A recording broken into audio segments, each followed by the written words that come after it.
सबको नमस्ते और सबको बहुत बहुत बहुत बहुत साधुवाद। आप सबने ज्वाइन किया, थैंक यू वेरी मच। अब मैंने गीता की क्लासेस का नोटिफिकेशन चेंज कर दिया है, तो वो एक रिकॉर्डेड मैसेज जो अब भेजा जाया करेगी आपको, वही जाया करेगी। सो मैं उसमें अब बाकी डिटेल्स नहीं लिखूंगा। आप सबको जूम आईडीज पता ही हैं। आईडी अब मेरी जूम को कोई पासवर्ड की जरूरत नहीं होती। आप वो नंबर डालेंगे और जूम में चले आएंगे। So that's what I have done on this. तो वही मैसेज आपको जाया करेगी अब। आइए, आज ओम पर बात करता हूँ थोड़ी सी। तो शुरू में सिर्फ 3 बार ओम ही का उच्चारण ही करता हूँ, उसके बाद बात करूंगा। ओ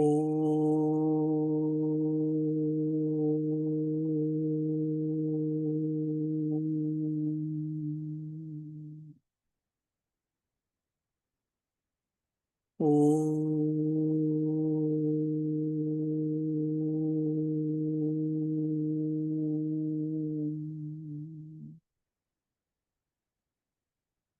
ओ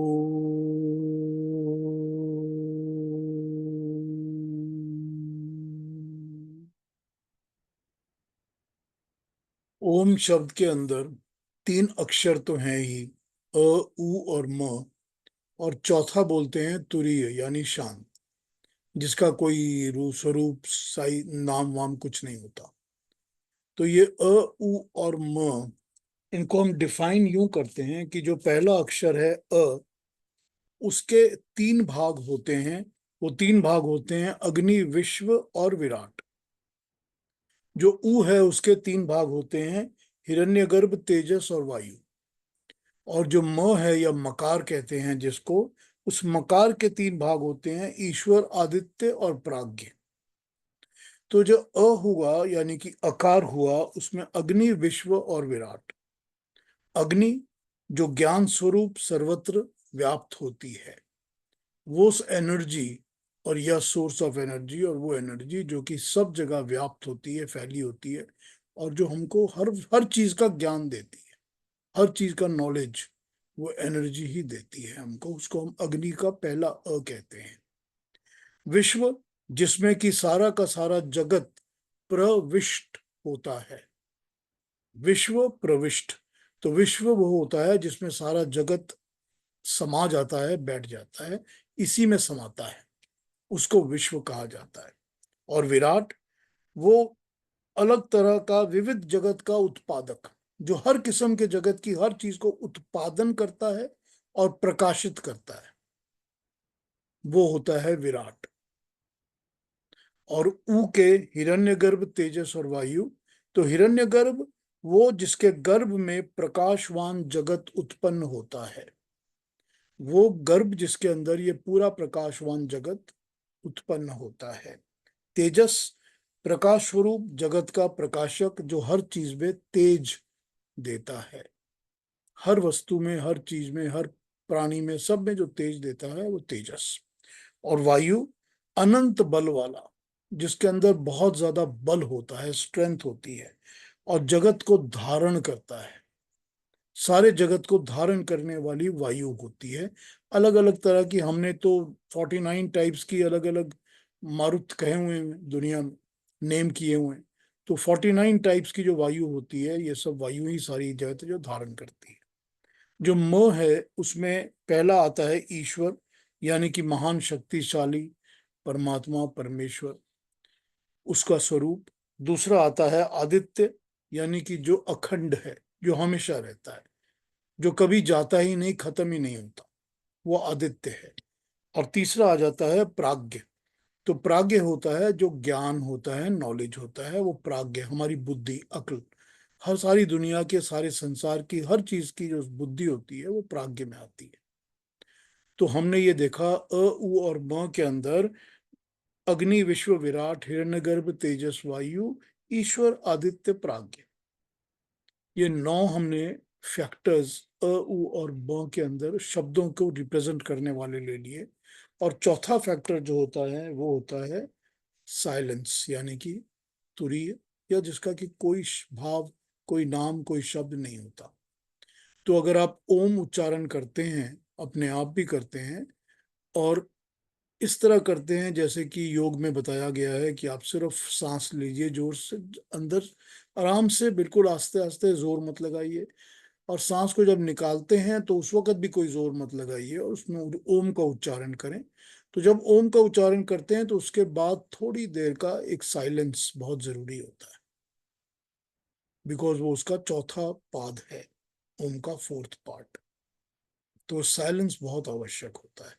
होता यह है कि जब हम ओम का उच्चारण करते हैं, उसके बाद जो साइलेंस हमारे यहाँ का पार्ट जो होता है, कि जब हम साइलेंस को ये कर रहे हैं, ऑब्जर्व कर रहे हैं, तो मन उस वक्त एकदम शांत हो जाता है। क्योंकि जो ओम की ध्वनि है वो अंदर वाइब्रेट करती है, वो अंदर ही अंदर वाइब्रेट करती रहती है, मस्तिष्क के अंदर, दिमाग के अंदर वाइब्रेट करती है। और वाइब्रेट करने के बाद जब आप साइलेंस में चले जाते हो तो उसी वाइब्रेशन से आपके दिमाग की थिंकिंग सारी की सारी लीड होती है या एनर्जाइज होती है। तो वो साइलेंस उस वक्त बहुत जरूरी और आवश्यक हो जाता है। उस पर ध्यान लगाने में बहुत सुविधा हो जाती है, इजी हो जाता है कि उसको मेडिटेट किया जाए, ध्यान लगाया जाए।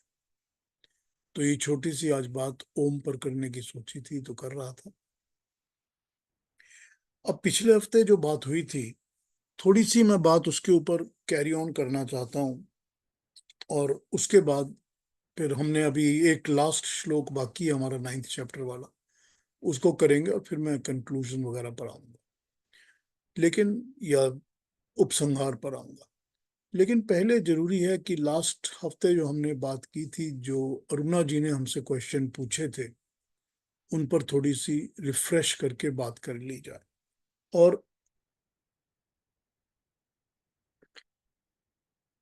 बहुत अच्छा होगा कि जितनी आप लेडीज हैं हमारे इस ग्रुप में और इस मीटिंग में, आप लोग इसमें अपना फीडबैक या कमेंट जरूर दें, या आप क्या ऑब्जर्व करते हैं वो बताएं। अरुणा जी तो कल पिछले हफ्ते बताया ही था। बात यह है कि देखिए, स्त्री और स्त्री और पुरुष और स्त्री, ये तो आप सब मान गए हैं कि आत्मा का कोई भी अम, लिंग नहीं होता, कोई पुल्लिंग स्त्रीलिंग नहीं होता। आत्मा का तो कोई मेल फीमेल कुछ नहीं होता, आत्मा तो एक ही होती है। अब आत्मा ने जो शरीर धारण करना है, वो शरीर धारण करना है अपने कर्म फल के ऊपर बेस करके। ठीक, जो भी कर्म फल है उस कर्म फल पर बेस करके उसको शरीर मिलने वाला है। अब वो शरीर पुरुष का मिलेगा या स्त्री का मिलेगा, ये उसके कर्म फल पर डिपेंड करता है। कई बार उसके मन के अंदर जो डिजायर्स होती हैं, अभिलाषाएं, इच्छाएं, कामनाएं, उसके ऊपर भी डिपेंड करता है। तो ये तो समझ में आ गया। अब इसके बाद ये समझना कि कोई शरीर इंफीरियर है या कोई सुपीरियर है, ये बहुत गलत बात है। क्योंकि शरीर तो परमात्मा ने जो बनाए हैं वही शरीर है।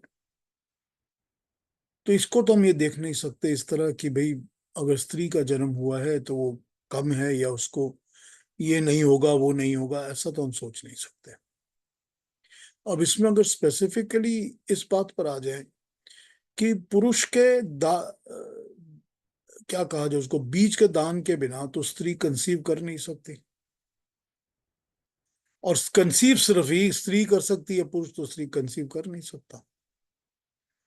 तो होता यह है कि जब ये दोनों चीजें हमको समझ में आती हैं तो पता चलता है कि स्त्री के अंदर ये एक शक्ति है जो कि उसको नेचर ने प्रोवाइड की है, कि वो माँ बन सकती है और वो जनरेशन्स को पैदा कर सकती है, आने वाली जनरेशन्स को। सारी की सारी जनरेशन स्त्री से ही पैदा होती हैं, चाहे वो ह्यूमन बींग्स हों और चाहे कुछ भी हो। इवन पेड़ पौधे भी जो होते हैं वो भी स्त्री के ही बीच से पैदा होते हैं। उसी तरह से ये सृष्टि और क्रिएशन जो बनी है, ये भी तो फेमिनाइन बीज से ही बनी है। तो ये चीज जब समझ में आ जाती है तो हमको ये पता चल जाता है कि हम किसी भी तरह से स्त्री को इंफीरियर तो समझ ही नहीं सकते। इट्स नॉट लॉजिकल, साइंटिफिकली भी पॉसिबल नहीं है, लॉजिकली भी पॉसिबल नहीं है। अब इसमें ये बात आ जाती है कि ये मैंने कई बार कई घरों में ये देखा है, अपने आप भी देखा है घरों में, और मुझे पता भी है। तो ऐसे घर होते हैं, आप स्पेशली जो साउथ इंडिया में अगर आप जाएंगे तो आप देखेंगे साउथ इंडिया में ऐसा टिपिकल होता है कि हर महीने के वो 3 दिन 4 दिन जो होते हैं वो स्त्री को किचन में अलाउ नहीं होते, या किचन में नहीं जाती, या वो पूजा पाठ नहीं करती, या घर में उस वक्त वो अपना अगरबत्ती नहीं जलाती, दीपक नहीं जलाती। तो उन दिनों में वो हस्बैंड उसकी जगह काम करते हैं, या किचन का भी काम देख लेते हैं। ये जो काम वाले लोग होते हैं वो काम करते हैं। ये मैंने बहुत कॉमन देखी है चीज। तो साउथ इंडिया में तो बहुत ज्यादा प्रैक्टिस्ड है, बाकी जगह भी होती है, मेरी वाइफ भी फॉलो करती थी। तो ये सारी चीजें होती हैं लोगों में। अब ये हाइजीनिकली तो आप कह सकते हो कि उस वक्त I am not feeling hygienically correct to do certain things, या go into the kitchen और whatever you want to say. अब उसमें भी भावना ऐसी है कि हिंदुस्तानी घरों में, इंडियन हाउसेज में, हमारे भारतीय घरों में, कई घरों के अंदर किचन के अंदर ही पूजा घर बना होता है। छोटा सा पूजा घर होता है, वो किचन में ही बना होता है। तो अगर किचन में ही पूजा घर बना हुआ है और किचन को आप अवॉइड करते हैं, तो ये हाइजीनिकली तो कहा जा सकता है कि I don't want to go, I feel dirty, और आई फील मेसी, और I don't want to, I am not feeling like. लेकिन इसके अंदर ये चीज कहीं पर भी कि इसमें परमात्मा का बोध, या उसका नॉलेज, या मोक्ष मिलने का रास्ता, या शुभ कर्म, ये सब कहीं पर भी इम्पैक्ट नहीं होते। वो उतना ही रहता है जितना कि किसी और पुरुष का रहता है। तो यहाँ पर वो हाइजीनिकली, या कहा जा सकता है कि अच्छा नहीं लगता, गंदा लगता है, स्वस्थ नहीं लगता, साफ नहीं लगता। अब उसको आप उसी तरह से देख लीजिए कि अगर मैं सुबह अगर हवन करने बैठता हूँ या पूजा करने बैठता हूँ, तो मैं नहा कर ही तो बैठता हूँ ना। तो वही हाइजीन की ही बात आ जाती है ना, कि मैं जब साफ होता हूँ तो भगवान का चिंतन करता हूँ, मनन करता हूँ। तो वही शरीर साफ होता है, इंसान अपने आप को साफ करता है, तो उसके बाद बैठता है कि भाई ईश्वर का ध्यान लगाया जाए, परमात्मा का ध्यान किया जाए। ये सिर्फ मैं अपनी बात तो कर नहीं रहा, सारी दुनिया में ऐसा होता है कि लोग जो ईश्वर का नाम लेते हैं, कुछ ना कुछ सफाई, क्लीनलीनेस, साफ करने के बाद ही परमात्मा का नाम लेते हैं ना। ये तो सब जगह होता है। तो यहाँ पर ये कभी भी सोचा नहीं जा सकता कि इसके कारण किसी स्त्री को मोक्ष के रास्ते में, या किसी भी अच्छी चीज को अचीव करने के रास्ते में कोई बाधा पड़ सकती है। ये सोचा ही नहीं जा सकता। अब मुझे नहीं पता, लेकिन ये तो बड़ा एविडेंट फैक्ट है कि जो हम इंडियन फैमिलीज में, या हिंदुस्तानी फैमिलीज में, या भारतीय फैमिलीज में करते हैं, जैसा मैंने आपको बताया कि साउथ इंडिया में तो पर्टिकुलरली इस चीज को देखा जाता है। अब ये तो जरूरी नहीं है कि वही चीज कोई वेस्टर्न फैमिलीज में, या अफ्रीकन फैमिलीज में, या साउथ अमेरिकन फैमिलीज में, या रशियन फैमिलीज में होती हो। ये तो नहीं कहा जा सकता। मुझे इसका ज्ञान नहीं है, पता नहीं मुझे, पर बट ये तो हो नहीं सकता। तो ये तो कहा नहीं जा सकता कि वो लोग पवित्र नहीं होते, या उनके विचार में परमात्मा नहीं होता, या उनके ध्यान में ईश्वर नहीं होता, या वो अच्छे कर्म नहीं करते, या अच्छे फल नहीं मिलते। ये तो नहीं कहा जा सकता। तो अगर इसको हम पूरे के पूरे सृष्टि के नियम के अनुसार ही समझेंगे, तो हमको ये कहीं पर भी कोई भी differentiation between a man and a woman नहीं दिखता, as far as the creator is concern. जो बनाने वाला परमात्मा है, उसकी नजर में ये उससे अधिक कुछ भी और नहीं हमको दिखता। तो अगर कहीं पर मन में ये डाउट आता है कि स्त्रियां जो होती हैं वो they have to go through certain things in life, so वो प्योर नहीं होती, पवित्र नहीं होती, या उनको मोक्ष नहीं मिल सकता, ऐसी कोई बात नहीं है। ऐसी कोई बात ही नहीं है। फिर दूसरी बात, एक बात और सोचिए इसके ऊपर आप, ठीक, इस पर सोचिए। हमने अपने जीवन को, अपनी लाइफ को, लाइफ स्पैन को 4 आश्रमों में डिवाइड कर लिया। हमने कहा कि हमारा शुरू के जो आप 25 साल हैं वो ब्रह्मचर्य के साल हैं। और उसके बाद हमारा गृहस्थ शुरू होता है, फिर हमारे वानप्रस्थ के साल और फिर सन्यास के साल हैं। तो अगर मैंने ब्रह्मचर्य के सालों में विद्या ग्रहण करनी है और मैंने और कुछ नहीं करना, विद्या के पीछे लगा हूं, तो मेरा ध्यान, मन, सब कुछ विद्या के पीछे लगा हुआ है, या स्किल लेने के पीछे लगा हुआ है, अपने आप को ट्रेन करने में लगा हुआ है। तो अगर उस वक्त कोई लड़की है, स्त्री है, और वो भी उसमें लगी हुई है, ये ठीक है कि उसके बीच में कभी भी टीनेज की एज के बीच में लड़कियों के वो मंथली पीरियड स्टार्ट हो जाते हैं, but that is not, does not make her incapable towards education और स्किल और ट्रेनिंग और नॉलेज और एनीथिंग। क्यों, वो तो उसका उतना ही जोर से, उतना ही तरीके से चलता रहता है। शरीर में कुछ चेंजेस आ जाते हैं, वो तो शरीर के चेंजेस सब में आते हैं, मेन में भी आते हैं, आदमी में भी आते हैं। तो शरीर के जो चेंजेस आदमी में आते हैं, पुरुष में आते हैं, उसके कारण अगर वो पढ़ाई छोड़ दे या अपना कंसंट्रेशन छोड़ दे, ये तो हो नहीं सकता ना।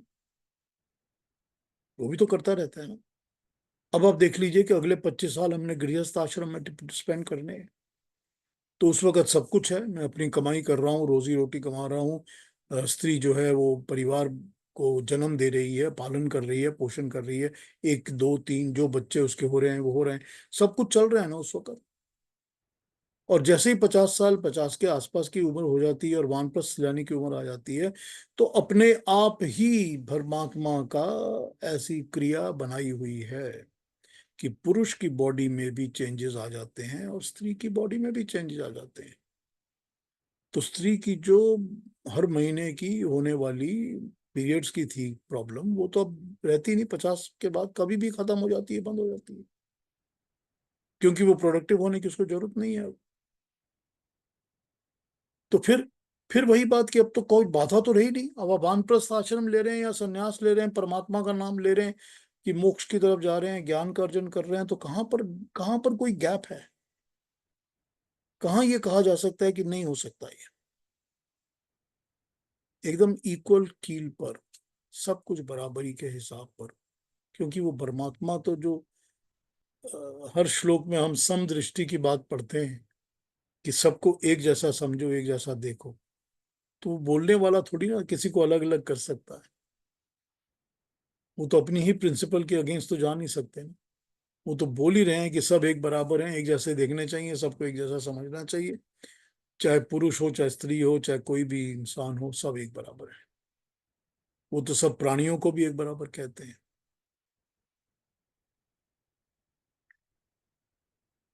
तो पिछले हफ्ते से ये मेरे मन में कुछ चल रहा था, और मैं ये सोच ही रहा था कि ये इस पर थोड़ी और चर्चा कर लेनी चाहिए थी, स्पेसिफिकली इस चीज को क्लैरिफाई करने के लिए कि कोई भी पुण्य फल प्राप्ति के लिए, अच्छे फल की प्राप्ति के लिए, या जीवन के अंत में या अगले जन्म में या कोई भी समय मोक्ष की प्राप्ति के लिए, स्त्री होना तो कभी बाधा हो ही नहीं सकता। कि स्त्री का शरीर मिला है तो मुझको मोक्ष नहीं मिलेगा या मुझको पुण्य कर्म नहीं मिलेगा, ऐसा तो हो ही नहीं सकता। लॉजिकली भी और साइंटिफिकली भी ये सपोर्ट नहीं होता, हो ही नहीं सकता। तो ये मेरे दिमाग में चल रहा था ख्याल पिछले हफ्ते की बात के बाद। अरुणा जी कुछ कहना चाहती हैं और पूछना चाहती हैं, या नहीं नहीं, मुझे अभी अंडरस्टैंड हो गया है। मैं कुछ इसके ऊपर अभी नहीं बोलना चाहती। कोई गलत तो नहीं लगा ना कुछ जो मैंने कहा है? नहीं नहीं नहीं नहीं, बिल्कुल नहीं। लेकिन मैं इसके ऊपर बहुत सोचूंगी और ज्यादा, अ, और बाद में मैं बोलूंगी, लेकिन अभी मैं कुछ नहीं बोलना चाहती। ठीक है, फिर भी कभी मन में आए तो बता दीजिएगा, जरूर। है ना? और कोई कुछ कहेंगी? कोई और स्त्री कुछ कहेंगी? Anybody wants to put an input or make a claim or tell me something else? हाँ जी। जो जूइश रिलीजन में क्या करते हैं ना, वो मानते हैं कि ladies are pure than gentleman.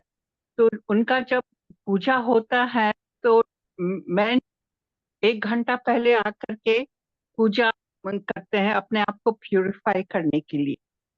so their vibration are the same level as a female. हम लोग भी मानते हैं कि women are purer than the men. हाँ, मेरे बाबा भी हमारी जो यही सिस्टम है, जो हमारी प्रथा हाँ है, हिंदू प्रथा हाँ जो है, वो भी मानती है कि women are purer than the men. हाँ, बाबा भी वही कहते हैं, ये सब all this is superstition. बाकी की सारी बातें तो फिर सोसाइटी में जो चल जाती हैं, थोपी जाती हैं, बैड डिफरेंट व्यूज, वो चलते रहते हैं। और कोई कुछ कहेंगे? लेकिन कभी कभी ये भी लगता है कि it's not only the men, it's also the women who are always finding wrong and faults with everything, and वो ही ज्यादा ब्लेम करती हैं वुमेन को, हाँ, वो तो होता रहता है ना, सोसाइटी में ये सब चीजें चलती रहती हैं। जानते हुए सब कुछ भी। हाँ, चलता है। हमारी पूर्वाग्रह, प्रेजुडिसेस होते हैं ना अपने दिमाग के, प्रेजुडिस भी होते हैं, और फिर ईगो और अहंकार भी होते हैं। तो ये सब अलग अलग, और अज्ञान भी होता है। तो ये बुरा अलग लगता अलग तरह से रिएक्शन बन जाते हैं, और दूसरों के ऊपर इम्पोज करने की कोशिश करते रहते हैं। पीयूष जी, हाँ जी। हमारे घर में दूर बैठते थे, कोई छू नहीं सकता था उनको। तो जब मेरे मेरे चाचा जी थे जो वो बोलते थे अब लड़कियां बड़ी हो गई तो कोई 4-4 दिन स्कूल थोड़ी नहीं जाएंगी। तो मेरी दादी बोलती थी नहीं ये तो रूल चलेगा, पर रूल में ऐसा भी था कि यदि किसी ने माता जी को छू लिया उसको स्नान करना पड़ता, माता जी को स्नान करना पड़ता था। तो मेरे चाचा जी ने मेरी दादी को 13 बार स्नान करवाया। 13 बार? 13 बार, 13 बार जाके छुआ उनको, वो फिर नहाने गई, फिर छुआ, बोले ये सब छोड़ो, लड़कियां बड़ी हो रही हैं, लड़कियों को स्कूल जाने का है। तब छोड़ा उन्होंने, फिर छोड़ दिया, फिर उन्होंने भी अपी छोड़ दिया, और हम लोग को तो बंधन आया ही नहीं। तो ऐसा थोड़ी है कि उनको कुछ हो गया होगा इसके लिए। ये तो सिर्फ क्या कहते हैं उसको, अंधविश्वास है ना, एकदम एकदम। और कुछ नहीं है ना, ये अंधविश्वास है ये।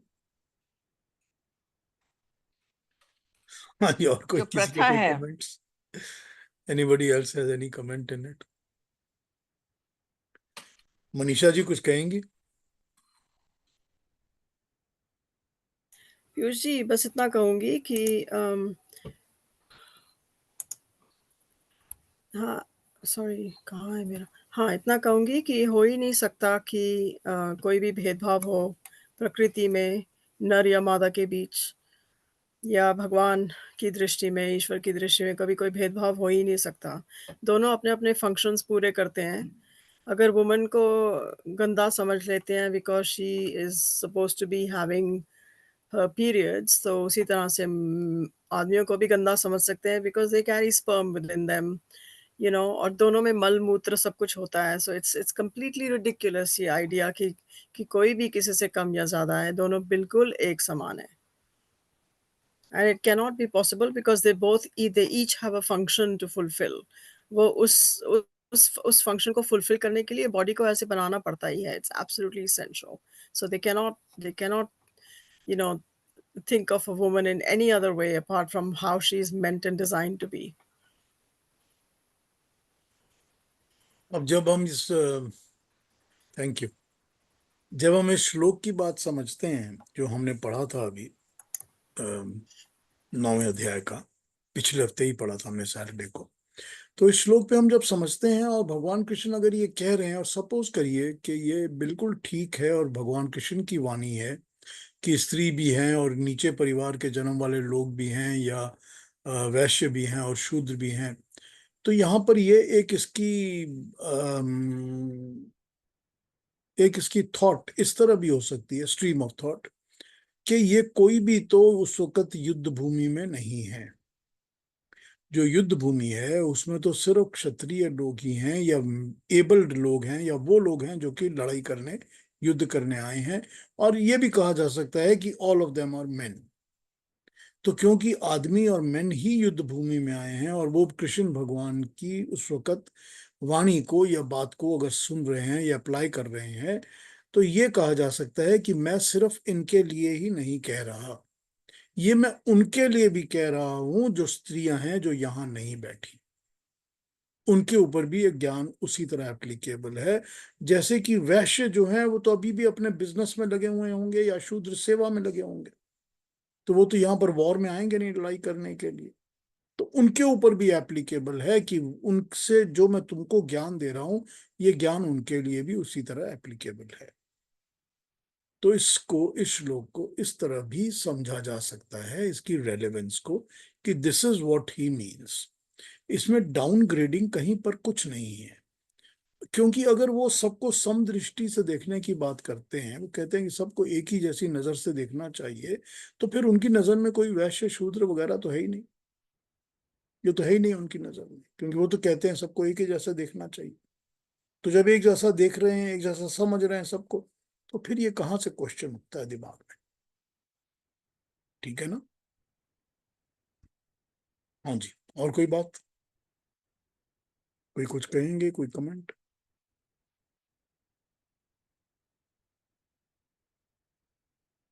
तो लास्ट श्लोक पढ़ लेते हैं जो हमने नहीं किया था अभी तक।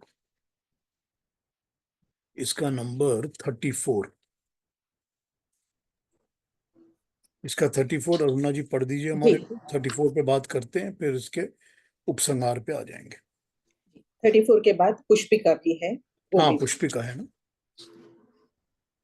मन्मना भव मद्भक्तो मद्याजी मां नमस्कुरु, मामे वैश्यसि युक्त्वैवम् आत्मानं मत्परायणः। ॐ तत्सदिति श्रीमद्भगवद्गीतासु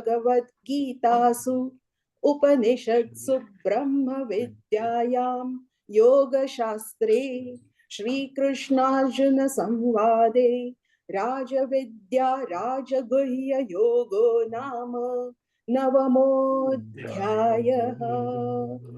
ओम श्री कृष्णार्पणमस्तु। 34 बता रहा है, ये कंक्लूडिंग लास्ट श्लोक है नवम अध्याय का। तो ये हमको बता रहा है कि मुझ में मन लगा, मेरा भक्त बन, मेरी पूजा कर, मुझे प्रणाम कर। इस प्रकार से अपने को मेरे साथ जोड़कर मत परायण होकर तू मुझे ही पाएगा। इसमें मुझ में मन लगा, तो ये कह रहे हैं परमात्मा में अपने मन को लगा। मद भक्त, मेरा परमात्मा का ही भक्त बन, प्रकृति का भक्त मत बन। प्राकृतिक वस्तुओं की भक्ति मत करो। अभी तक तो वो प्राकृतिक वस्तुओं की भक्ति करने से क्या मिलता है उस पर बात करते आए हैं, कि जब तू प्रकृति की चीजों से भक्ति करेगा तो तुझको प्राकृतिक वस्तुओं के लाभ मिलेंगे, लेकिन मैं नहीं मिलूंगा। मैं नहीं हूं वो, ये मत समझ कि वो मैं हूं। तो अगर तू मेरी भक्ति करता है और मेरा पूजन ही करता है, प्राकृतिक चीजों का पूजन नहीं करता, और तू मेरे ही नाम पे प्रणाम करता है, इसके अलावा तू मेरे साथ ही जुड़ता है और तेरी अपने आप को मेरा ही भक्त, मेरे से जुड़ा हुआ ही मानता है, ये वो बता रहे हैं अपने लास्ट श्लोक के अंदर। तो जो इतनी देर तक इन्होंने 9वें श्लोक में हमको बताया है, जो इन्होंने अलग अलग बातें बताई हमारे को, कि जब तू दिव्य शक्तियों की पूजा करेगा तो वो दिव्य शक्तियां तुझको दिव्यता प्रदान करेंगी, तुझको देवता के फल मिलेंगे। जब तू भौतिक शक्तियों का, फिजिकल वर्ल्डली चीजों की पूजा करेगा, तो वो भौतिक चीजें तेरे को सुख प्रदान करेंगी, तुझको मिलेगा वो, ये बता रहे हैं ना वो।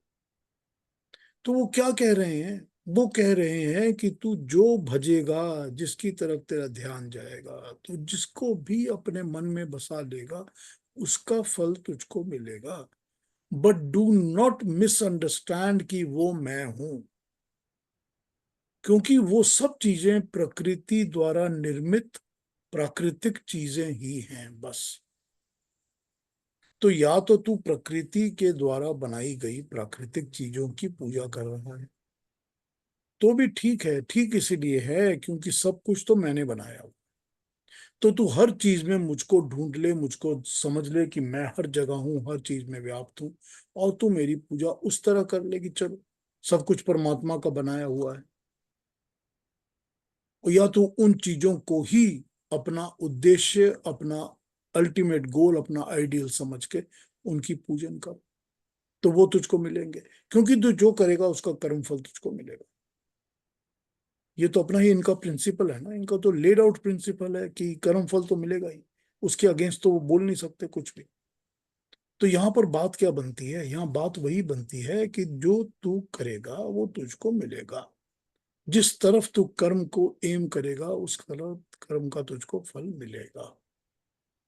So here is the conclusion. वो कंक्लूजन यही बता रहे हैं कि जब तू मेरा ही नाम ले, मेरा पूजन कर, इवेंचुअली तो वो जब उसको भक्ति का पाठ पढ़ा रहे हैं भगवान कृष्ण, और उसको बोल रहे हैं कि भक्ति का स्वरूप क्या है 9वें अध्याय के अंदर, तो उसको वो बोल रहे हैं कि तू मुझको मैं समझ कर ही पूजा कर, क्योंकि मैंने तुझको प्रकृति में और परमात्मा में अलग अलग में फर्क तुझको समझा दिया है, उनमें अंतर क्या है बता दिया है। एक तरफ प्रकृति है और प्राकृतिक चीजें हैं, जो सब प्रकृति से बनी हुई चीजें हैं, जिनमें भी मेरी ही शक्ति काम करती है, उनमें भी मेरा स्वरूप दिखता है। तो या तो तुम उनकी हेल्प लेकर मुझ तक पहुंचना चाहते हो तो पहुंचो, मगर या तो तुम मुझको ही भजो, या तुम अलग समझो कि परमात्मा अलग है, प्रकृति अलग है, तो मैं परमात्मा का पूजन कर रहा हूं। It is so convenient, you can find out or you can do the way you wish to do. So when you are going to do certain things, तो ये ध्यान में रखना पड़ेगा कि अगर मैं परमात्मा का पूजन या परमात्मा की भक्ति, ईश्वर की प्राप्ति चाहता हूं, तो मुझे फिर ये प्राकृतिक वस्तुओं को छोड़कर मन को उसमें ही लगाना पड़ेगा, उसके जैसा ही बनना पड़ेगा। अब यहाँ उसके जैसे बनने में भी एक बहुत बड़ी फैक्टर ये है कि हम जब किसी के गुणों की बहुत ज्यादा स्तुति करते हैं, चिंतन करते हैं, मन में उसको ध्यान लगाते हैं, तो हम उसके गुणों को अपनाने के लिए करते हैं कि जिसकी जो क्वालिटी होती है हम चाहते हैं कि हमारे अंदर भी वो क्वालिटी आए। तो जब हम उसकी क्वालिटी को इम्बाइब करेंगे, हम परमात्मा तो बन नहीं सकते, लेकिन उसकी क्वालिटीज क्या हैं? उसकी क्वालिटी है कि वो हमेशा ही सत्य पे टिका रहता है, हमेशा ही धर्म पे टिका रहता है, हमेशा ही वो लोक कल्याण के काम करता है, उसकी नजर में सब एक बराबर हैं, वो रितों पे चलता है। जो भी उसकी क्वालिटीज हैं, अगर आप उसको इम्बाइब करते हैं अपने अंदर, तो क्या हो जाता है? तो मत परायण हो जाता है। तू मेरे जैसा बन जा। तू मैं तो नहीं बन सकता ना, तू ये तो हो नहीं सकता, लेकिन तुम मेरे जैसा बन जा। तो मेरे जैसा बनने में क्या है? मेरे जैसा बनने में फिर वही है कि अल्टीमेट जो भी मनुष्य की प्राप्ति का फाइनल स्टेप या आनंद है, वो तो वही है कि वो परमात्मा के जैसा बन के इस झमेले से, झगड़े से, सारे चक्र से और जाल से छूट जाए। यही उसका अल्टीमेट है। तो अगर इस अल्टीमेट को ध्यान में रखा जाए, तब तो एक ही रास्ता है कि तुम ये प्राकृतिक चीजों को और प्रकृति की बनी हुई वस्तुओं के ऊपर इनका पूजन, इनकी भक्ति मत करो, तुम मेरी भक्ति करो। और अगर उसको मोक्ष नहीं चाहिए कि भाई मुझको तो मोक्ष की कोई जरूरत ही नहीं है, मैं तो बड़ा खुश हूं, मैं तो बार बार चाहता हूं कि अगला जन्म मिले, फिर जन्म मिले, फिर जन्म मिले, तो फिर भी तुमको ये पता होना चाहिए, कम से कम नॉलेज, कि तुम क्या चाह रहे हो, क्या कर रहे हो। फिर उसको मेरे नाम पर डेडिकेटेड मत समझो कि मैं परमात्मा पाने के लिए कर रहा हूं, क्यों? फिर तुम प्राकृतिक चीजों को पाने के लिए कर रहे हो, तो जो पाने के लिए कर रहे हो वही मिलेगा। ये इसका फाइनल मैसेज है। तो यहां पर ये 9th चैप्टर को क्लोज करते हैं भगवान कृष्ण। ये बताते हैं कि ये जिस ब्रह्म विद्या का वर्णन किया था पिछले अध्यायों में, उसी के अंतर्गत जो योग शास्त्र है उसमें कृष्ण अर्जुन संवाद है, उस संवाद का राज विद्या, राजगुह्य नामक ये 9वां अध्याय है जो समाप्त होता है। इसमें गुह्य, राज विद्या और राजगुह्य क्या है? यही है कि तू सब कर्म कर, उनके पीछे मुझको समझ या मुझको अर्पण करके कर, कि तू जो कर रहा है वो मेरे नाम पे मेरे लिए अर्पण करके कर रहा है। अब देखिए, जो भी इंसान काम करता है, नौकरी करता है, किसी भी चीज में जॉब करता है, तो क्या कर रहा है? वो अपने मालिक के लिए ही अर्पण करके ही तो अपना काम कर रहा है, अपनी सेवा कर रहा है। कि हम ये क्यों कर रहे हैं? ताकि हमारी ये कंपनी जो है ये अच्छी चले, ताकि मेरा बॉस जो है वो खुश हो, ताकि मेरे मैनेजर्स जो हैं वो जैसा वो चाहते हैं वैसा मैं कर रहा हूं। ये क्यों हो रहा है? तो यही तो वो बोल रहा है कि तू जो भी कर रहा है, तो बॉस मुझको समझ, I am the ultimate boss, तो मुझको अर्पण करके कर तू हर कर्म। यही वो समझा रहे हैं इस चैप्टर में। और जब वो ये समझा रहे हैं तो ये भी बता रहे हैं कि जब तू मुझको अर्पण करके मेरे नाम पर भज के करेगा, तो ये समझ ले कि तू किसको अर्पण कर रहा है, किसके नाम पे भज रहा है। वो मैं हूं या कोई और है, या प्राकृतिक कोई चीज है। लेकिन फिर वही बात है ना कि हमको ये पता है कि जितनी भी चीजें हैं दुनिया की, जो भी बना है, सब में परमात्मा है। हर पत्ते में परमात्मा का तेज छुपा हुआ है। हर जगह, हर चीज में, कण कण में वो ईश्वर मौजूद है, वो परमात्मा मौजूद है। तो फिर यही बात है कि अगर हम उन चीजों को समझते हैं, ये हमारे मन में, हमारे दिमाग में ये बातें आती हैं, तो या तो हम इन सब चीजों के थ्रू, कण कण के थ्रू, पत्तों के थ्रू, सब चीजों के थ्रू ईश्वर को पाने का प्रयास करें, और या फिर हम यहाँ पर ही रुक जाएं कि चलो हर चीज में परमात्मा है, हम हर चीज में परमात्मा का स्मरण तो कर ही रहे हैं। ठीक है, जैसा अच्छा लगे वो करिए, ये भी ठीक है, वो भी ठीक है। तो वो तो सब यही समझा रहे हैं इस सारे श्लोकों में, कि तुझको जो करना है वो यूं कर।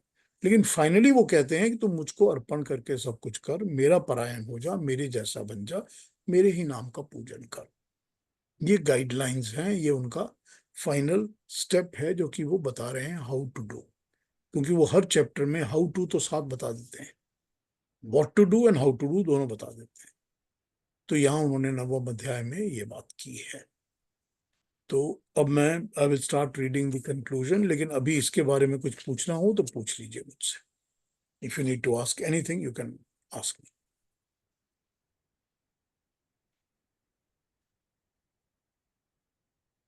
तो भाई, ये उपसंहार को पढ़ना शुरू करते हैं। मैं पढ़ता रहूंगा और बीच बीच में आपको इसको समझाता भी रहूंगा। 9th अध्याय में के लिए हम श्री विनोबा भावे के, डॉक्टर राधा कृष्णन के और अरविंदो घोष के कुछ विचारों को देखते हैं। श्री विनोबा भावे ने लिखा है कि ये अध्याय हरि नाम की अपूर्व महिमा बताई गई है। इस अध्याय में, यह अध्याय गीता के मध्य में पड़ता है, सेंटर में पड़ता है। सारे महाभारत के सेंटर में गीता है और गीता के सेंटर में 9th अध्याय है। इसको कहते हैं, ज्ञान देव ने जब अंतिम समाधि ली तो उन्होंने इस अध्याय का जप करते हुए ही प्राण छोड़े थे। जो ज्ञान देव थे, जब उन्होंने समाधि ली और प्राण छोड़े, तो वो 9th चैप्टर का अध्याय का जप करते हुए ही उन्होंने अपने प्राण छोड़े थे। तो अब प्रत्यक्ष ब्रह्म, इस अध्याय का इतना महत्व क्यों है? भगवान कहते हैं, अर्जुन, तुझे ऐसा धर्म देता हूं जिसका तू प्रत्यक्ष अनुभव करेगा। प्रत्यक्ष अनुभव किस बात का होता है? हम समझते हैं कि भगवान कहीं छिप कर बैठा है, किसी पहाड़ के पीछे, किसी स्वर्ग लोक में कहीं पर है। लेकिन ऐसी बात नहीं है। भगवान तो हमेशा हम सबके सामने और सब जगह खड़ा है। ये सभी लोग परमात्मा की ही मूर्तियां हैं। भगवान कहते हैं, इस मानव रूप में प्रकट हरि मूर्ति का अपमान मत करो। ईश्वर ही सब चराचर रूप में प्रकट हो रहा है। वही यज्ञ है, वही स्वाहा है, वही स्वधा है, वही श्राद्ध तर्पण, माता पिता पितामह, वही ओमकार, वही ऋग साम और ऋजु, वही भर्ता प्रभु साक्षी, वही निवास, वही शरण, वही सुहृद, उत्पत्ति स्थिति प्रलय, सब कुछ तो वही है। ये सब तो भगवान की मूर्तियां नहीं है तो क्या है? तो यही भगवान है जो प्रत्यक्ष है, यही ब्रह्म है जो प्रत्यक्ष है। उसी ब्रह्म को ढूंढने और कहीं जाने की जरूरत कहाँ है? आश्चर्य यही है कि जो इतना प्रत्यक्ष है उसी को हम देख नहीं सकते। हम कहते हैं हमको नहीं दिख रहा। हर जगह ईश्वर होते हुए भी हम किसी को ऊंचा, किसी को नीचा,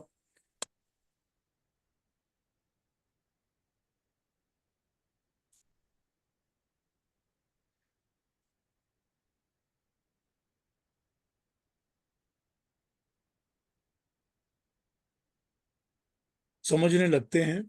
और गीता कहती है कि हर जगह भगवान को देखने वाले के लिए जाति, लिंग, ऊंच नीच, इन सब चीजों का कोई भेद नहीं होता। भगवान के दरबार में चाहे वो स्त्री हो, चाहे वैश्य हो, दुराचारी हो, शूद्र हो, सबके लिए समभाव है, एक ही तरह का द्वार है, सब कुछ खुला है, सबके लिए ही मोक्ष का द्वार खुला है। श्री विनोबा का कहना है कि 9वें अध्याय में राज विद्या के नाम से राजयोग की बात की गई है। राजयोग क्या है? राजयोग है कर्म योग और भक्ति योग का मिक्सचर। कर्म योग का अर्थ है कर्म को करना लेकिन फल को त्याग दे देना। कर्म इस खूबी से करो कि फल की वासना चित्त को ना छुए। परंतु क्या कर्म योग का ये अर्थ है कि कर्म करके फल को फेंक दिया जाए? कर्म किया है तो फल तो मिलेगा ही, उसे फेंका कैसे जा सकता है? भक्ति योग का अर्थ होता है कि अपने को प्रभु के अर्पण कर दो। कर्म योग कहता है कर्म करो, फल छोड़ दो। भक्ति योग कहता है तुम्हारे पास जो कुछ भी है वो परमात्मा को अर्पण कर दो। यही राजयोग कहता है। कर्म योग के फलों को छोड़ो मत, बल्कि प्रभु के अर्पण कर दो। इसी प्रकार राजयोग में कर्म योग तथा भक्ति योग का मधुर मिलन हो जाता है। राजयोग का कहना है कि कर्म फल तो मिलकर रहेगा। जब कर्म फल किसी न किसी को मिलेगा ही तो भगवान को ही दे दो, उसी को अर्पण कर दो। बोया हुआ थोड़ा सा अनंत गुना होकर मिलता है। जो हम थोड़ा सा बोते हैं, जो भी सीड्स हम डालते हैं, वो हमको मल्टीप्लाई होकर अनंत गुना ज्यादा होकर मिलते हैं। फेंका हुआ हो या नष्ट हो, फेंका हुआ होगा तो नष्ट हो जाएगा। अगर हम उसको बोएंगे नहीं और कर्म फल करके पूरी तरह से यूं ही छोड़ देंगे कि हमको उसको कुछ लेना देना नहीं है, मतलब ही कुछ नहीं है, इसको फेंक दिया, अगर उसको फेंक देंगे तो वो नष्ट हो जाएगा। उससे अच्छा है कि उसको बो कर उसको परमात्मा के अर्पण करके अनंत फल वाला बनने दो, क्योंकि वो परमात्मा के ही अर्पण है, उसको दिया हुआ है। समर्पण का अर्थ होता है जो कुछ हम कर रहे हैं वो ईश्वर को अर्पण कर देना। उस कर्म में कुछ और ही सामर्थ्य उत्पन्न हो जाता है जब हम उसको ईश्वर के अर्पण कर देते हैं। ज्वार का दाना यूं तो कुछ पीला और लाली वाला होता है, पर उसको भूनने से वो बढ़िया फूली की तरह फूल जाता है। मगर फूली है तो उस दाने की, इसमें कोई संदेह तो नहीं है ना। जैसे अब कॉर्न का दाना जो होता है वो जैसा पीले रंग का होता है, जो भी होता है, जब उसको रोस्ट करते हैं तो इमीडिएटली वो पॉपकॉर्न की तरह फूल जाता है, उसकी फूली बन जाती है। उसी तरह ज्वार की भी फूली बनती है। तो यही बता रहे हैं कि जब वो फूली बन जाती है फिर भी वो है तो ज्वार की ही ना, कॉर्न की ही ना, तो उसका स्वरूप बदल गया ना। बदलने से भी तो उसके अंदर जो है गुण है, ओरिजिनलिटी तो वही है ना उसकी। ये केवल अंतर इतना है कि उसके अंदर अग्नि का पार्ट आ गया, सिर्फ इतना डिफरेंस है कि वो जो बीज था उस बीज के अंदर अग्नि आ गई। जब उसमें अग्नि आई तो वो फूल के फूली बन गई। इसी तरह हमारी किसी भी छोटी सी क्रिया पर भी हरि स्मरण के स्वरूप संस्कार डालने से वो अपूर्व हो जाएगी, वो फूली बन जाएगी। हमारे अंदर जितने भी विचार हैं, जो हमारे मन के अंदर अंकुरित विचार हैं, जो भी विचार बैठे हुए हैं, उन सब के अंदर परमात्मा की अग्नि, परमात्मा रूपी हीट को यूज कर लीजिए और यूज करके उन बीजों की फूली बना लीजिए, उन बीजों को पनपने दीजिए, लेकिन वो सब कुछ परमात्मा के अर्पित करके ही कीजिए। इसी तरह हमारी किसी भी छोटी क्रिया पर भी हरि स्मरण रूपी संस्कार डालने से वो अपूर्व हो जाएगा। भावना से मोल बढ़ जाता है। वह गुड़ेल का मामूली सा फूल, बेल की पत्तियां, तुलसी की मंजरी, दूब के तिनके, इन्हें तुच्छ मत मानो। प्रत्येक बात में भगवान को मिला दो, फिर अनुभव करो क्या विलक्षणता आ जाती है। वही पत्ते हैं, वही फूल हैं जो हर जगह हैं, हर जगह हमको दिखते हैं, लेकिन हम जब उनको एक थाली में डाल के परमात्मा को अर्पण करके के लिए ले जाते हैं तो बिल्कुल अलग हो जाते हैं। उनका विशिष्टता, उनके अंदर जो इम्पोर्टेंस है, उनकी जो अच्छाई है, वो खुल के हमारी आंखों के सामने आ जाती है कि देखो ये कितने अच्छे हैं, ये भगवान के लिए अर्पित है। इसी प्रकार जो कुछ भी है वो परमात्मा को स्मरण कर दो। समर्पण की भावना से जो कर्म होगा उसमें फल त्याग तो होगा ही, परंतु वो फल प्रभु को अर्पण किया जाएगा, इसीलिए कर्म का बंधन उत्पन्न नहीं होगा। यही राजयोग है, यही राजयोग है जो कि वो 9th चैप्टर में हमको समझा रहे हैं कि इनको परमात्मा के लिए अर्पित करके कर्म करो। समर्पण की भावना से कर्म करने का एक सुंदर प्रसंग ये भी मिलता है कि जैसे कोई मित्र है, वो एक अकाल पीड़ित गांव में गया, तो मित्र को अकाल पीड़ितों की सेवा में लग गया। पैसे खर्च हो जाने पर और कहीं वो जा नहीं पाया, एक जगह रुक गया और अकाल पीड़ितों का काम करना लगा। लेकिन उसका एक मित्र जो उसके साथ चला था एक रास्ते पर एक साथ, वो उस जगह पर पहुंच गया जहां वो देवता के पास जाके बैठ गया।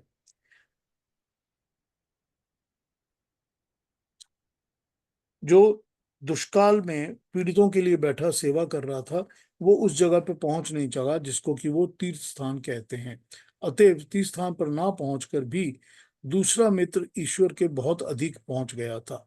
हम जो भी काम करें ईश्वर अर्पण बुद्धि से करें, प्रभु को अर्पण करने की भावना से करें, तो वो काम छोटा नहीं महान हो जाएगा।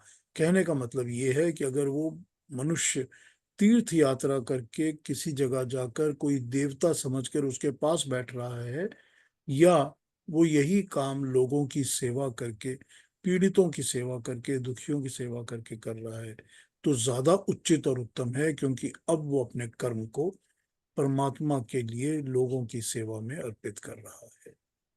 ये विनोबा भावे के विचार हैं, उनका मत है जी। ये कंक्लूजन विनोबा भावे का है। इस पर कोई डाउट या कोई समझने की चीज हो या कुछ पूछना हो तो पूछ लीजिए बिफोर आई मूव फॉरवर्ड। या यूं करेंगे कि अरविंदो घोष के तो थोड़े लंबे हैं, तो उस पर हम कल बात करेंगे। आज हम यहीं पर पॉज करते हैं, कल हम अरविंदो घोष की बातें करेंगे। या मैं राधा कृष्णन का भी आपको पढ़ के सुना देता हूँ, वो भी बहुत छोटा है। डॉक्टर राधाकृष्णन ने कहा है कि इस अध्याय में भगवान कृष्ण कहते हैं कि मुझको नमस्कार कर और मेरी शरण में आ जा। इस संबंध में अवतारवादी तो यही मानते हैं कि भगवान कृष्ण स्वयं भगवान थे, भगवान के रूप में ही उन्होंने अर्जुन को उपदेश दिया।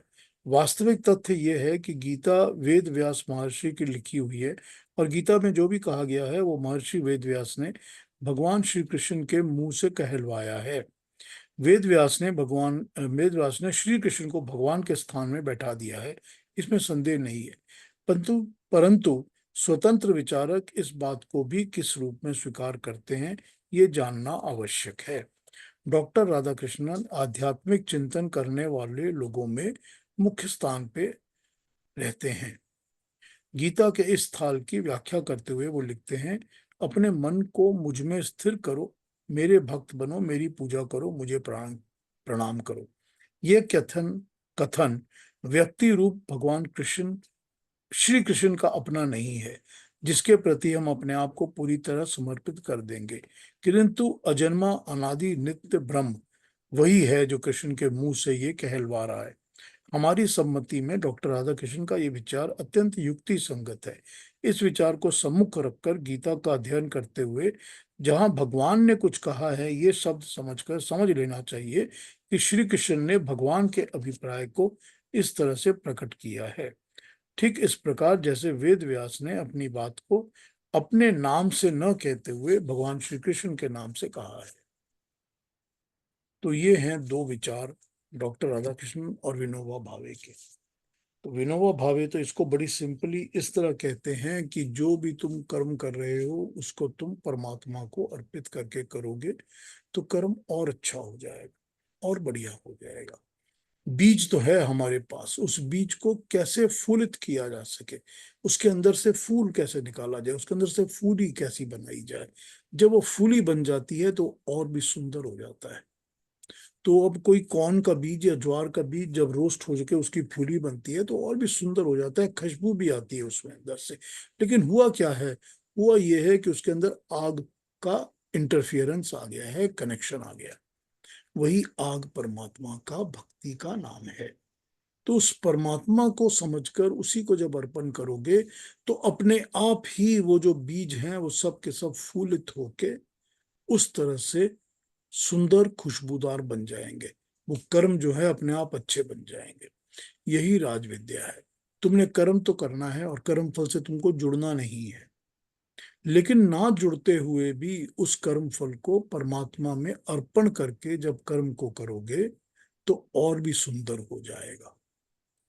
ये विनोबा भावे के विचार हैं जो पेश करते हैं यहाँ पर अपने आर्ग्यूमेंट्स के थ्रू, कि ये 9th चैप्टर हमको यही बताता है कि जब सब जगह तुम मुझको ही देख रहे हो और स्त्री पुरुष सब के अंदर मैं हूं और हर चीज मेरे ही लिए है, तो तुम जो भी मुझके लिए ला रहे हो, चाहे वो फूल पत्ती जल जो भी तुम मुझे अर्पण कर रहे हो, हर चीज को तुम शुद्ध समझो, सब में मेरे स्वरूप को जानो, सब मुझे ही अर्पित करके करो, तो सारे के सारे कर्म तुम्हारे मेरे अच्छे के लिए होंगे।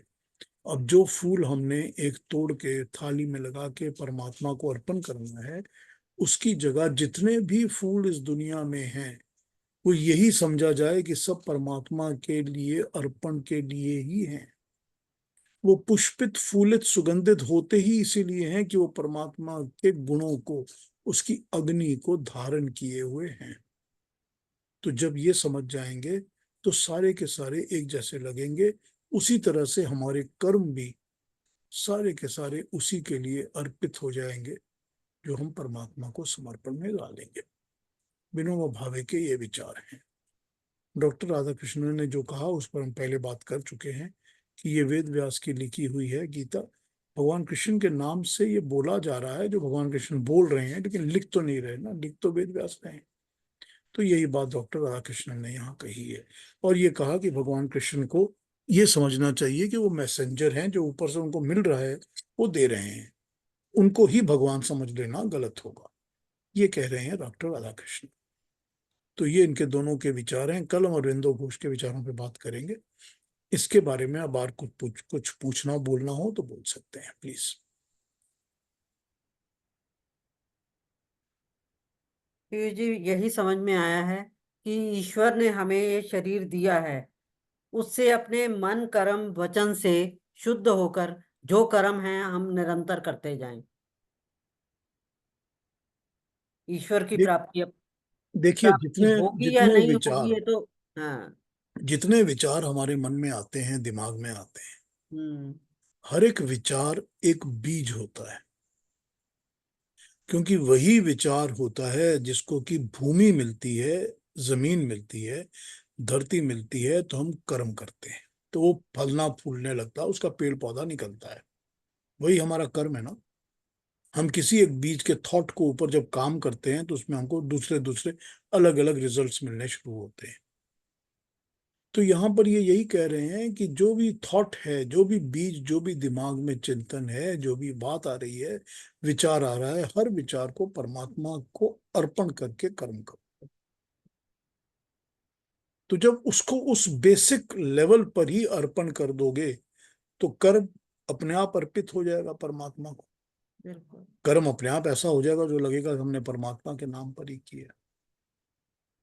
और फिर फल की तो कोई चिंता ही नहीं रहेगी, फल तो और भी अच्छा हो जाएगा, फल तो परमात्मा को ही अर्पण है सारा का सारा। तो विचार के रूप में जो मन में आ रही है बात, उसी को पहले से ही परमात्मा को अर्पण करके ही आगे क्या कर्म करो, ये यहाँ पर इस तरह से इसको प्रेजेंट कर रहे हैं। जी बहुत अच्छा। हाँ जी, वेरी कोई नाइस। और कोई बात, कोई कुछ कहेंगे?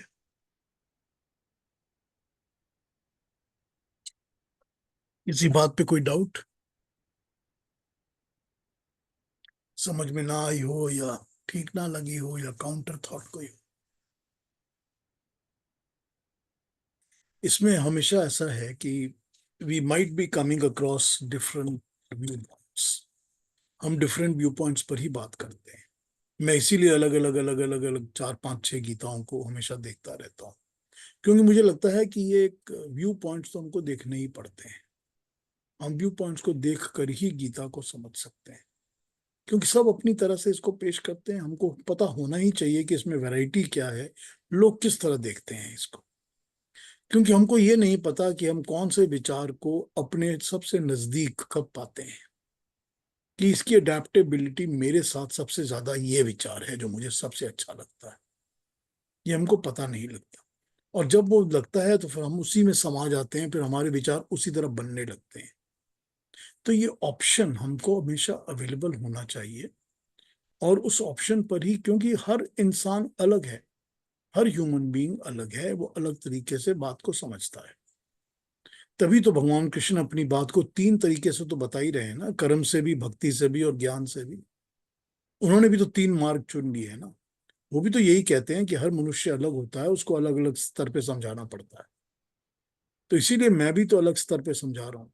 तो हमारा भी ये फर्ज बनता है कि हम भी डिफरेंट व्यू ऑफ पॉइंट्स को, थॉट्स को समझें, समझ कर उनके ऊपर जिस तरह से हो सके उस तरह से उनको फॉलो करें, और उसमें से जो हमको निचोड़ निकालना है, ज्ञान निकालना है अपने लिए, अपनी एप्लीकेशन के लिए, उसको निकालें और अप्लाई करें। तभी हमारी जिंदगी सफल होगी, हमें आगे काम मिलेगा। जो इसका मार्गदर्शन है वो तो इन्होंने दे दिया ना, हमको बता दिया ना कि क्या है क्या नहीं, कैसे करना है, सब बता दिया। अब उसकी माइनर पॉइंट्स इधर उधर से शेक करके, कैसे हिला के, इधर से एडजस्ट करके, उधर से एडजस्ट करके, वो हम समझ जाएंगे कैसे क्या करना। That is all it is. Basic तो उन्होंने बता दिया भगवान कृष्ण ने, उसी को फॉलो करना है। तो इसीलिए ये अलग अलग व्यू पॉइंट्स हम देखते हैं। कोश अरविंदो के व्यू पॉइंट्स अलग हैं, आपको पता ही है, वो अलग तरीके से अपनी बात को रखते हैं। उस पर हम कल बात करेंगे। तो अगर आज कोई क्वेश्चन नहीं है, आज कोई बात नहीं है, तो फिर कल मिलते हैं। ठीक है, तो नमस्ते सबको, थैंक यू वेरी मच। कल ज्वाइन करिए same time and we will talk about it tomorrow.